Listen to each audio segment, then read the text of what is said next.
प्यारे प्रशिक्षुओं, आपका इस सत्र में स्वागत है। आइए आज का अपना प्रकरण शुरू करते हैं। आज का हमारा सत्र DLED चतुर्थ सेमेस्टर के लिए है और जैसा आपको पूर्व में विदित ही है कि प्रथम प्रश्न पत्र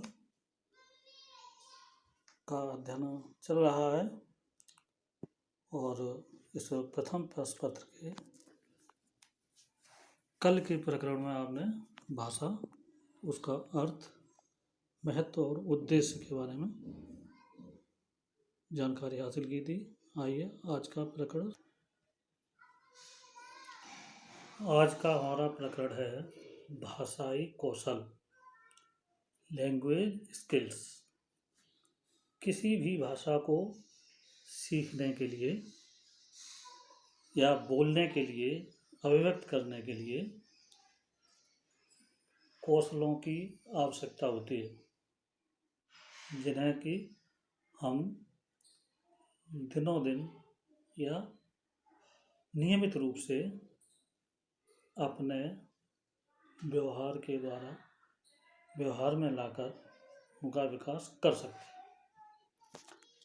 जैसा कि आप देखते हैं समसामयिक समाज में या कहीं भी जो बच्चे होते हैं, नवजात शिशु से जब वो बड़े होते हैं, सीखने लायक होते हैं, तो वो किस तरीके से अपनी मातृभाषा को सीखते हैं या जिस परिवेश में रहते हैं उस परिवेश में बोले जाने वाली भाषा को किस तरीके से सीखते हैं।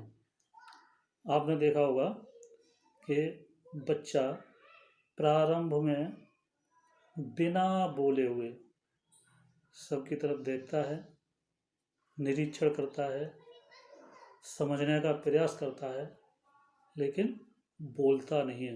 वो केवल लिसनिंग करता है। सुनने के बाद जब उसकी लिसनिंग कंप्लीट होती है, लिसनिंग करने के बाद, सुनने के बाद वो जो भी समझता है उसका एक एनग्राम या उसकी एक आकृति अपने मन मस्तिष्क में स्थापित कर लेता है। तो ये बिना बोले सुनना, पहला कार्य बिना बोले सुनने का होता है। फिर जब सुनते सुनते उसे आवश्यकता अनुभव होती है कुछ करवाने की, किसी से कुछ काम करवाने की, तो जो उसने जैसा सुना है उसको अनुकरण के द्वारा बोलने का प्रयास करता है। जैसा भी बोल पाता है, टूटी फूटी भाषा में शुद्ध अशुद्ध का उसे ज्ञान नहीं होता है, तो दूसरा काम वो करता है जैसे भी हो बोलने का। अब उसको सुनना और बोलना दो कौशल उसने विकसित किए हैं। उसके बाद उसने जो भी सुना या बोला है उसी के आधार पर उसने जो भी एनग्राम्स या जो भी आकृतियों का निर्माण अपने मन मस्तिष्क में किया है, उनको जब वो विद्यालय जाता है, क्लास में जाता है, तो पढ़ने का प्रयास करता है, उसको पढ़ाया जाता है कि इस तरीके से आपको बोलना है। फिर वो सामंजस्य स्थापित करता है कि अभी तक उसने जो सुना है और बोलता है या बोल के और सुन के जो भी उसने ग्रहण किया है वो पढ़ने का प्रयास करता है और उसे सामंजस्य स्थापित करने का प्रयास करता है। जब उसको तीन चीज़ें उसकी स्पष्ट हो जाती हैं, फिर वो लिखने का प्रयास करता है। जो भी उसने पढ़ा और सुना है, पढ़ लिख के उसने जो भी अर्जित किया है उसको लिखने का प्रयास करता है। तो इस तरीके से आपने देखा कि कोई भी बच्चा अपनी मातृभाषा जो उसके परिवार में बोली जाती है उसको सीखना एक क्रम से करता है। तो इसी चीज़ को आगे आप देखेंगे कि अब हम प्रोसेस के माध्यम से आपको समझाना चाहेंगे। जैसे एक्सपोजर, संपर्क। पहला ही स्टेज क्या थी बच्चे की? बिना बोले हुए सुनना, मीन्स एक्सपोज होना और भाषा के संपर्क में होना, संपर्क में आना कि क्या पोस्चर्स हैं, क्या गेस्चर्स हैं, किस तरीके की अभिव्यक्ति है, भाव भंगिमा, मुख की आकृति वगैरह, और किस तरीके से बोला जाना चाहिए, ये वो भाषा के संपर्क में आता है और भाषा से एक्सपोज होता है। जब उसका जैसा भी संपर्क हो पाया है उसके आधार पर वो बोलने का प्रयास करता है। जब वो टूटी फूटी भाषा बोलता है तो उसको मोटिवेशन दिया जाता है, प्रेरणा दी जाती है, प्रेरित किया जाता है, एक के द्वारा नहीं, पूरे परिवार के द्वारा, समाज के द्वारा। जब वो बोलता है टूटी फूटी भाषा में तो उसको बताते हैं कि नहीं बेटा, ये टौआ नहीं है, कौआ है, कौआ। कितनी बार वो बोलने का प्रयास करता है, उसको मोटिवेट किया जाता है, वो धीरे धीरे उसको प्रेरणा को ग्रहण करता है और प्रयास करता है बोलने का। फिर तीसरी चीज़ रिपीटेशन, पुनरावृत्ति। एक ही चीज़ को वो एक बार में नहीं सीख जाता। कौआ वो एक दिन में 10 बार बोलता है, 20 बार बोलता है, पुनरावृत्ति करता है उस शब्द की। जितनी बार वो पुनरावृत्ति करता है उतना ही उसमें अमेंडमेंट होता है, सुधार होता है, और वो सीखता है कि किस तरीके से सही से सीखा जाए। इस तरीके से जब वो किसी भी भाषा के एक्सपोजर, मोटिवेशन और रिपीटेशन के माध्यम से जब वो आगे की स्टेज पे पहुंचता है तो हमारी कौशल का विकास होता है, स्किल का डेवलपमेंट होता है, जो 4 कौशल अभी आपने देखे। किसी भी भाषा को प्राकृतिक रूप से सीखा जाना चाहिए। जैसा कि अभी आपने देखा कि बालक किस तरीके से भाषा सीखता है, उसी क्रम से, उसी नेचुरल वे में भाषा को सीखा जाना चाहिए। तो भाषा सीखने के मेन 4 नेचुरल एस्पेक्ट्स हैं जिन पर हम आगे चर्चा करेंगे। देखते हैं। पहला जो क्रम है वो है सीमेंटिक, अर्थ संबंधी, which is related to understanding and listening. Understanding means listening से ही उसका मतलब लगाया जाएगा। दूसरा फोनेटिक। फोनेटिक का मतलब साउंड्स एंड प्रोनाउंसिएशन से संबंधित, means phonetic. This aspect deals with sounds, spelling and pronunciation.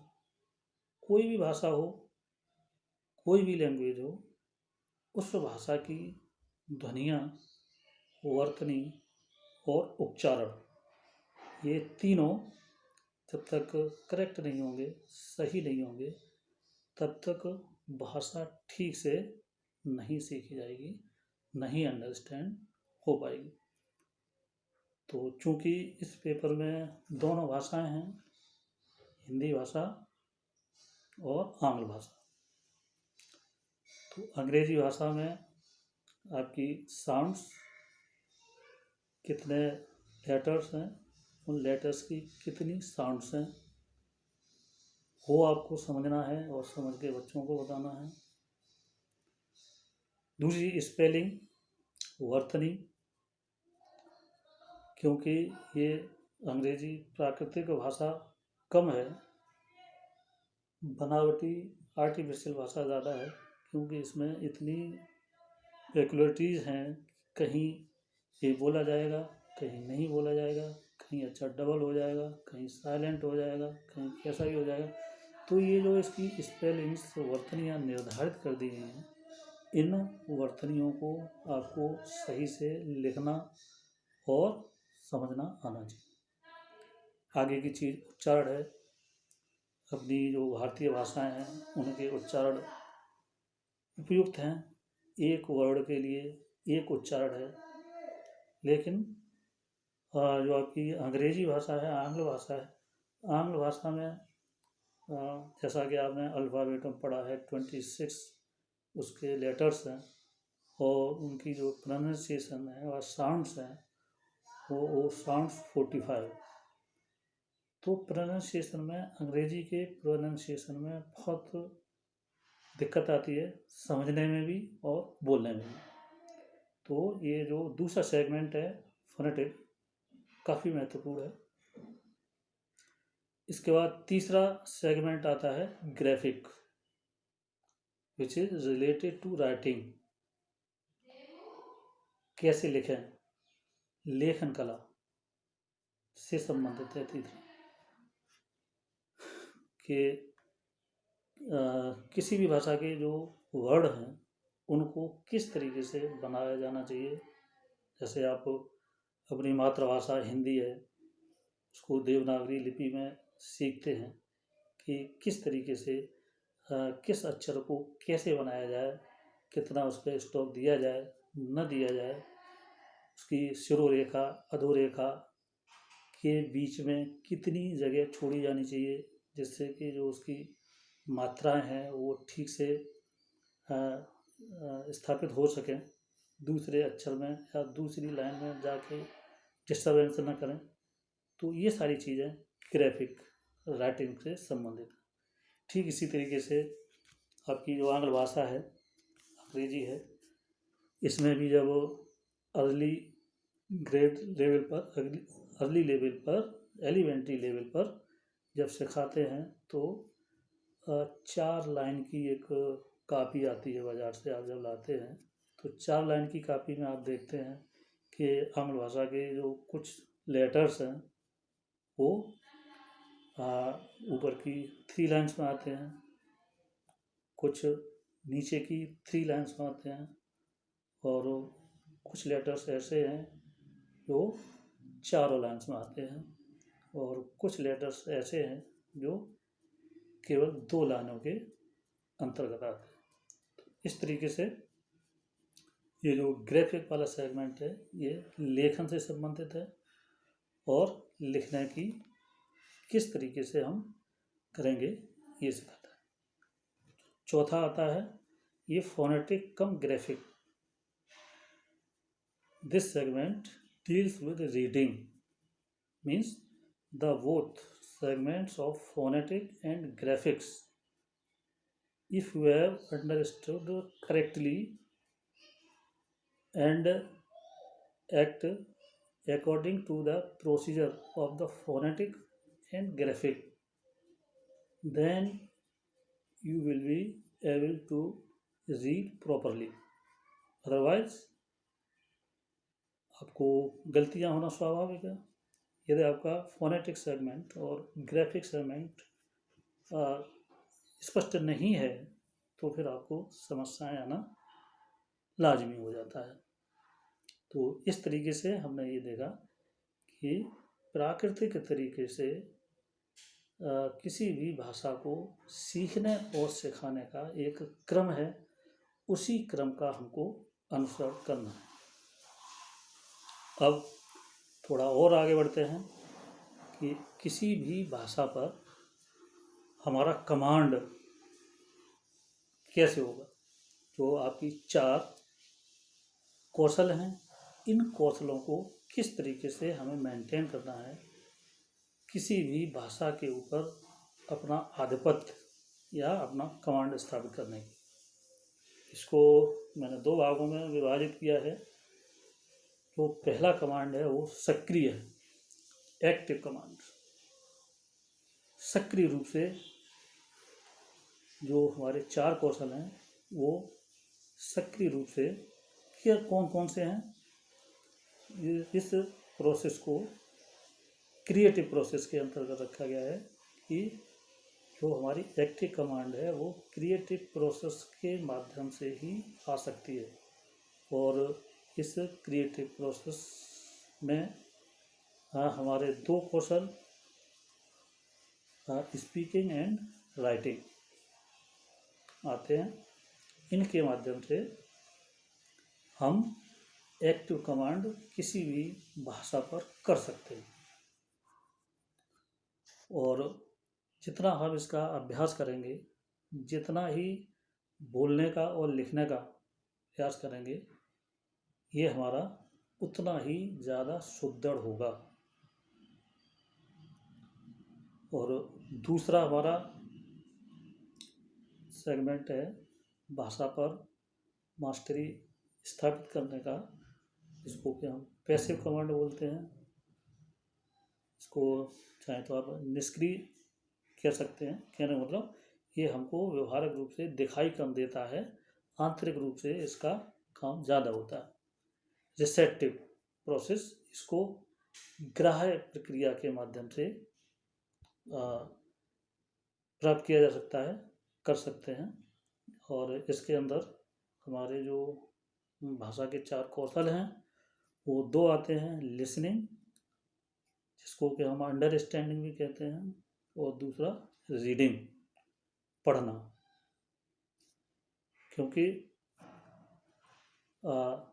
Listening और रीडिंग ये दोनों रिसेप्टिव या उत्पादकता की श्रेणी में आते हैं।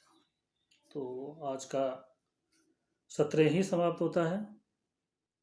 कल के लिए फिर तैयार रहिए। तब तक धन्यवाद।